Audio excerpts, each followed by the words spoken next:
Hello, this is Yahweh to face. My name is Samson Ototobor. It's good to have you on this podcast. I want to appreciate the name of the Lord for His message in our lives. We want to give Him praise for what He's doing. It's an awesome time once again to be able to hear from Him, know what is in His heart, what He would have us know. Particularly, I want to speak on the event that really happened here today. Praise God.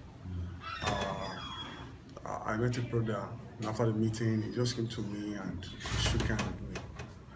And he said he has a reason why he shook hands with me. That the experience he had here today, you understand, that he's going to say it in parables. But thank God I was able to decode what he was trying to say. He said while he had that slay under the spirit, you understand, that he wants to get up. He wants to get up. The next thing he observed was that Pastor Dan gave him a slap. He went down. He wants to rise again. He said, I came in here and give him another slap. Then said the last person, I was about to, the last person was Sister Junior. I don't just set leg for him, he went down. So I now told him, I said, it's just like what happened in the book of 1 Kings chapter 19, from verse 16 and 17.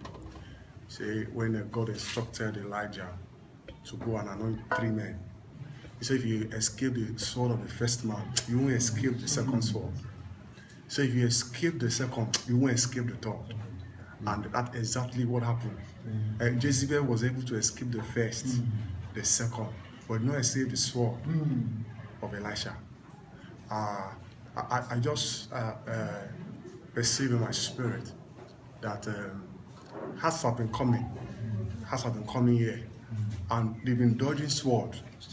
They've been skipping different kinds of sword that have been coming. They've been locking up. But heaven is serious. Heaven is bent in doing great work amidst us. Where men will be forced, men will be pressed into what God is doing. Whether except you are not here. But if you hear, heaven will force your heart to be open. Because why? He said, thy will be done on earth as it is in heaven. So the will is to be done in us. It is in us that will needs to find expression. So I just want to say I bless God. What happened here today is great deliverance. There was surgical operations. There was surgical expressions. Hearts were turning. Things that men had battled with for a long time. God was dissolving it in hearts. Heart received deliverance. You understand? What heavens expect, even by that deliverance, is this: is that heart will find grace to stay on what the Lord has done. Heart will find grace to stay on it, to continue on it. This is an experience that we need to experience. We need to have in our midst, because of what God is set out to do. God is doing all of these things not because He wants to show forth man. No, why He's doing this? Because He wants to come out. God has been hiding. He has been in the hiding place. He said, I've hid for too long. Why is He hiding? Because He wants to find expression through man. He wants to find entrance through man. But He said, I want to come out from my hiding place. And the only way I must make this thing work is bent in doing everything possible within His reach, so that He'll unveil fully Himself. And you see, like my pastor said, he said, how God is unveiling Himself, it comes like a seal. You understand? God comes as seal. Today we have been sealed. I want to bless God that the very first day I attended this meeting, and the meeting now is not the same. It means that a lot of sealings are taking place. God has come and visit us. The visitations are so much. Now, the essence of this visitation, I was reading the book of Exodus chapter 40, where God instructed Moses. He said, build a tabernacle for me. Put the things that are necessary in that tabernacle. One of the things God mentioned to him was the ark of the testimony. He said, put the last star, put this. At the end of the day, some people became qualified. The only people that was qualified to enter the ark was Aaron and his sons. Now, what God is doing here, God is raising priests that will enter into his tabernacle. Now, before they enter, they must first make us tabernacle, because they want to come to dwell. He said, if you love me, you will keep my commandments. Now those commandments are what makes men tabernacle. Say, I will come and make an abode in you. Now it doesn't stop there. They're not only interested in you they coming, they want you to equally ascend. But today we're talking about ascension. Now I can't ascend if I have not been made tabernacle. So there are properties I need to have, which is the unveiling of the testimony of Jesus. Now it is the amount of Jesus I have that will determine my level of ascension. So the tabernacle, he said, Peter said something. I think 2 Peter chapter 1 verse 13. He said, I will put you in remembrance. I will remember you that you need to put off this tabernacle. So there's a tabernacle that cannot come into the tabernacle of God, God's presence. Now understand that. Know ye not that your body, that is this present, this tabernacle, this house, know ye or not. You know, that's why Paul in the book of Corinthians, I think 2 Corinthians chapter 3 or chapter 5, 2 Corinthians chapter 5, he said, we groan that we will be unclothed to be clothed. Now, the essence of this clothing is for ascension. No clothing, no ascension. Now, what do we wear? You don't wear CBN governor. It will not cause you to ascend. You don't wear, you know, there are so many wearings in the world. That wear never, but it won't make you ascend. There are wearings which we have to wear, which is the Christ, and you put on Christ. Now, when a man begins to put on Christ, that man will begin to ascend. So I just know that what happened today was testimony were given for ascension. Testimony were delivered to men for them to ascend. Men who have said, no, we won't ascend, we would like to dwell in this territory. They said, no, you can't dwell here because we want to do a quick walk in righteousness.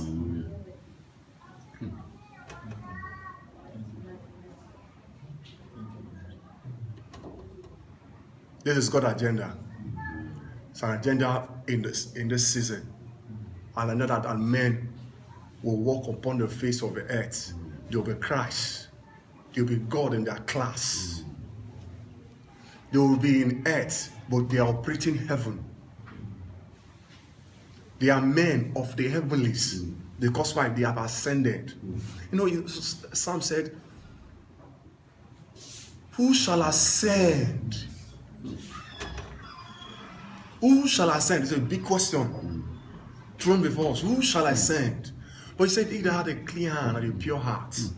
Clean hand is not because I watched like those the Pharisees that told Jesus' disciples, said, you know, your disciples, they are breaking the law. They do not wash their hands. They need to wash these hands. You understand? And keep themselves holy. Understand? But that's not what makes man holy. That does not make man pure. Now, there are unveilings of the testimony of Christ. Now, as a man begins to receive that testimony, that man is being purged. If any man have this hope in himself, purify himself. Now, what's the Christ? That's unveiling of Christ. As Christ is unveiled, as I am being purged, that's how I've been washed. As I'm washed, I am beginning to do what? Ascend. I can climb. Now, the journey of climbing starts in a day. Now, out of this starts, like my pastor was saying, he said, for the fact I begin the race, it's not automatic that I'm going to finish the race. It means that there are instructions, there are commandments, there are sayings of the Spirit. There are things that God is saying I must align myself to. You know, we can get relaxed by all of this happening and feel we have arrived there. But it's deception. It's deception. So the more of this, the more you were crying, are we really getting it right? Are we doing what you want us to do? So that we can press in. Now there is something I'm seeing in the book of Revelation 22. They say in that city, we have a tree of life. Now all of these things we are hearing is to press to eat that tree of life. But I can't access that tree without the gates being open.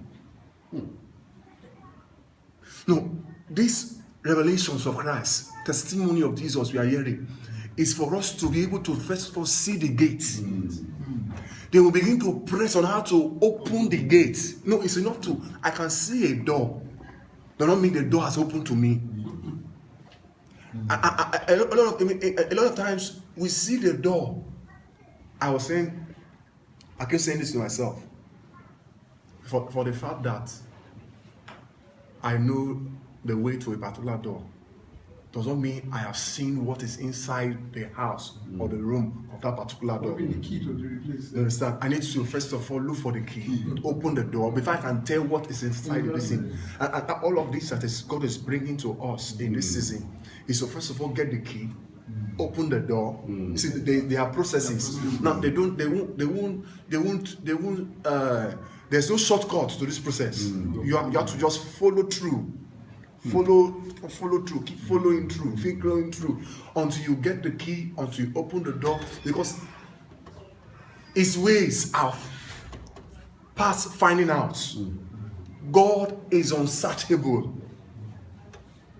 So if he's unsearchable, if I have key, that don't mean I have gotten all of God. Hello? I have a key. You understand? It don't mean I have known all of God. You still have to enter. I didn't still have to enter. But the fact that I have seen the door, don't mean I have the key. So I should not be overexcited. I've seen the door, don't mean I have the key. So I need to see the door, get the key, open the door, And enter. then enter. Praise the Lord.